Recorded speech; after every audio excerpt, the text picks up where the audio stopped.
This is Asimov's Guide to the Bible, the Old and New Testaments, written by Isaac Asimov and published in 2 volumes, Volume 1, 1968, Volume 2, 1969, as read by Joseph Kolarski.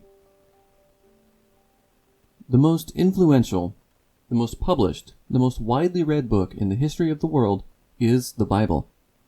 No other book has been so studied and so analyzed, and it is a tribute to the complexity of the Bible and the eagerness of its students that after thousands of years of study, there are still endless books that can be written about it.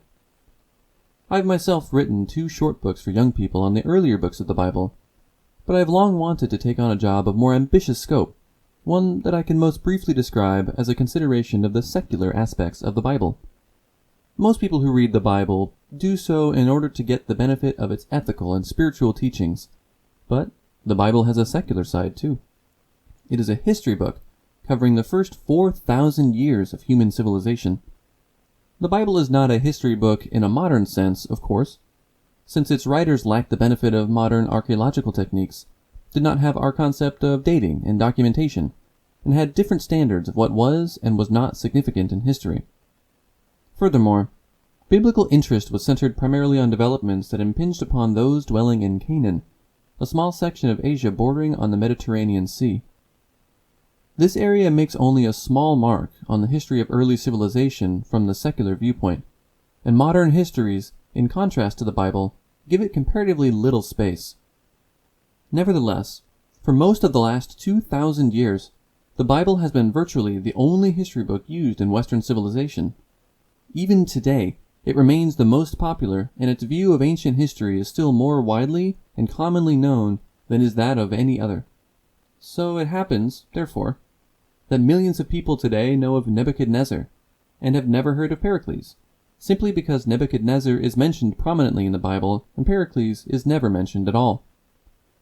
Millions know of Ahasuerus as a Persian king who married Esther, even though there is no record of such an event outside the Bible. Most of those same millions never suspect that he is better known to modern historians as Xerxes, and that the most important event in his reign was an invasion of Greece that ended in utter defeat. That invasion is not mentioned in the Bible. Millions know certain minor Egyptian pharaohs, such as Shishak and Necho, who are mentioned in the Bible, but have never heard of the great conquering pharaoh Thutmose III, who is not. People whose very existence is doubtful, such as Nimrod and the Queen of Sheba, are household words because they are mentioned in the Bible, while figures who were colossal in their day are sunk in oblivion because they are not. Again, small towns in Canaan such as Shechem and Bethel, in which events of the Bible are described as taking place, are more familiar to us today than our large ancient metropolises such as Syracuse or Egyptian Thebes, which are mentioned only glancingly in the Bible, or not at all. Moreover, usually only that is known about such places as happens to be mentioned in the Bible. Ecbatana, the capital of the Median Empire, is remembered in connection with the story of Tobit, but its earlier and later history are dim indeed to most people who might be surprised to know that it still exists today as a large provincial capital in the modern nation of Iran. In this book, then, I'm assuming a reader who is familiar with the Bible, at least in its general aspects, but who knows little of ancient history outside the Bible. I assume a reader who would be interested in filling in the fringe, so to speak, and who would expect much of the Bible to become easier to understand if some of the places and people mentioned in it are made less mysterious. After all, those places and people were well known to the original readers of the Bible, and it would be sad to allow so important a book to grow needlessly murky with the passing of the centuries because the periphery has grown dim and indistinct. I'm attempting to correct this, in part at least. I will, for instance, speculate on who Nimrod might have been, try to define the time in which Abraham entered Canaan, place David's kingdom in its world setting, sort out the role played by the various monarchs who are only mentioned in the Bible when they fight against Israel and Judah, and work out the relationships among the Herods encountered by Jesus and the apostles. I am trying, in short, to bring in the outside world, illuminate it in terms of the biblical story, and, in return, illuminate the events of the Bible by adding to it the non-biblical aspects of history, biography, and geography. In doing so, there will be the constant temptation, born of the modern view of history, to bring in dates, though few can be definitely assigned to individual events in the Bible. It will be convenient, then, to make use of a more or less arbitrary set of periods, which will chop history into sections that will make for easy reference. The period from the beginning of the earliest civilizations, say 4000 BC to 100 AD, can be lumped together as the biblical period. Of this, the period to 400 BC is the Old Testament period. From 400 BC to 4 BC is the intertestamental period, while the AD section is the New Testament period. The biblical period can be broken down into smaller sections as follows: 4000 BC to 2000 BC, the primeval period; 2000 BC to 1700 BC, the patriarchal period; 1700 BC to 1200 BC, the Egyptian period; 1200 BC to 1000 BC, the tribal period; 1000 BC to 900 BC, the Davidic kingdom. Thereafter, it is most convenient to name periods after the peoples who did, in fact, dominate Western Asia. Thus, 900 BC to 600 BC, the Assyrian period; 600 BC to 540 BC, the Babylonian period; 540 BC to 330 BC, the Persian period; 330 BC to 70 BC, the Greek period; 70 BC to 100 AD, the Roman period.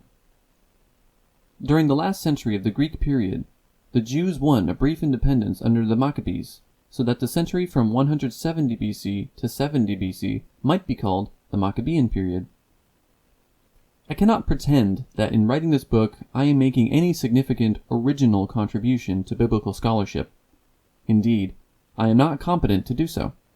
All that I will have to say will consist of material well known to students of ancient history. There will, however, be a few places where I will indulge in personal speculation and label it as such.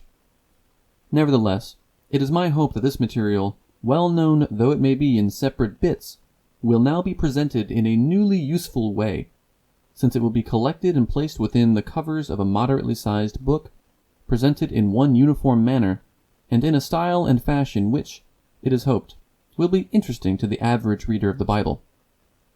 I intend to be completely informal in this book, and to adhere to no rigid rules. I won't invariably discuss a place or person at its first appearance in the Bible, if it seems to me I can make more sense out of it by bringing the matter up in a later connection. I will not hesitate to leave a discussion incomplete if I plan to take it up again later on. I will leave out items toward which I don't feel I can contribute anything either useful or interesting, and I will, without particular concern, allow myself to digress if I feel that the digression will be useful. Again, since this book is not intended to be a scholarly compendium, I do not plan to burden its pages with such extraneous appurtenances as footnotes giving sources. The sources that I use are, after all, very general and ordinary ones. First of all, of course, are various versions of the Bible. A. The Authorized Version, originally published in 1611, and familiarly known as the King James Bible. This is the Bible used in the various Protestant churches. It is the version which is most familiar to most Americans, and it is from this version that I quote, except where otherwise indicated. B. The Revised Standard Version, Thomas Nelson and Sons, 1946, 1952, and 1959. C. St. Joseph New Catholic Edition, Catholic Book Publishing Company, 1962. D. The Jerusalem Bible, Doubleday and Company, Incorporated, 1966. E. The Holy Scriptures According to the Masoretic Text, The Jewish Publication Society of America, 1955. F. I have leaned particularly heavily on those volumes of the Anchor Bible, Doubleday, so far published, since these represent some of the latest and most profound thinking on the Bible. Much of the Apocrypha is contained in the New Catholic Edition, and, in addition, I have made use of the King James Version and the Revised Standard Version of these books. I've also consulted quite steadily a New Standard Bible Dictionary, 3rd Revised Edition, Funk and Wagnalls Company, 1936. The Abingdon Bible Commentary, Abingdon Press, 1929, and Dictionary of the Bible, by John L. Mackenzie, S.J., Bruce Publishing Company, 1965. In addition, I have turned to general encyclopedias, dictionaries, histories, geographies, and any other reference books available to me which could in any way be useful to me. The result? Well, the result can begin to be seen when you turn the page.